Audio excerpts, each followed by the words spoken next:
Surat Al-Ikhlas itu dinilai dari sisi pahala dan dari sisi maknanya. Dari sisi pahala dan dari sisi maknanya. Kenapa? Karena inti daripada surat Al-Ikhlas tersebut dianya terkait dengan urusan sesuatu yang merupakan perkara prinsip, sesuatu yang sangat fundamental. Ini perkara tauhid, akidah kita kepada Allah Subhanahu wa taala. Maka tidak ada di muka bumi ini sesuatu yang lebih berharga, yang lebih besar pahalanya melebihi tauhid. Orang mau ibadahnya sebanyak apapun, kalau tauhidnya rusak jemaah, nggak ada manfaatnya. Ya. Bahkan dalam Al-Quran mengatakan Rasulullah pun ditegur, dan juga para nabi yang lain ditegur. La in arsyakta la yahbatanna amaluk wa la takunanna minal khasirin. Wahai Muhammad, kau pun seorang kau pun seorang khataman nabiyyin, sayyidil awwalin wal akhirin. Jika kau mensyirikkan aku dengan yang lainnya, la asyrakta, ya, jika engkau mensyirikkan aku dengan makhlukku, apa kata Allah, la yahbatanna amaluk, maka betul-betul amalmu akan habis, amalmu akan hilang, dan engkau akan menjadi orang yang rugi. Makanya para ulama mengatakan syirik lawannya adalah tauhid. Tauhid itulah ikhlas. Tauhid itulah hakikatnya ikhlas. Maka syirik ini jemaah sekalian dapat menghabiskan seluruh amalan kita.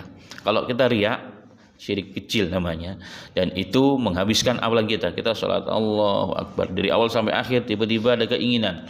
Mungkin ada tetangga kita lewat, ada teman kita lewat, ada mertua kita, ada siapapun yang kita ingin membanggakan diri, menunjukkan siapa kita, ingin memperdengarkan sum'ah kepada orang lain. Maka jika sampai assalamualaikum kita masih seperti itu, maka amal itu habis, tidak bernilai. Dan kita telah melakukan dosa besar. Kok bisa begitu doang dosa besar? Iya, karena ibadah itu hanya untuk Allah. Ibadah itu wajib, harus, kudu hanya untuk Allah, ikhlas, nggak boleh dicampurin niat kepada siapapun. Maka ketika ibadah itu yang berhak adalah Allah, kita niatkan untuk yang selain Allah, itulah namanya dosa. Dan itulah dosa besar, walaupun dia dosa kecil menghabiskan amal kita. Tapi kalau kita melakukan syirik besar jemaah sekalian, contoh bermain dukun.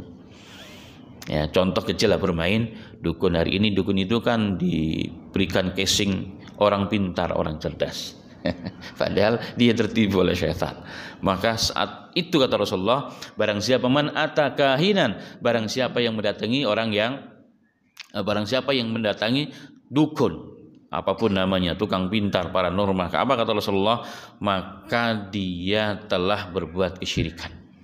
Dalam riwayat bahkan kemudian membenarkan perkataannya, maka dianggap dia telah kufur dengan Allah Subhanahu wa taala. Dan orang yang telah berbuat sekali jemaah sekalian, mungkin sekarang kita udah tidak lagi berbuat, tapi kita masih punya barangnya, kita mati dan dulu sempat bertobat, masuk kategori tersebut.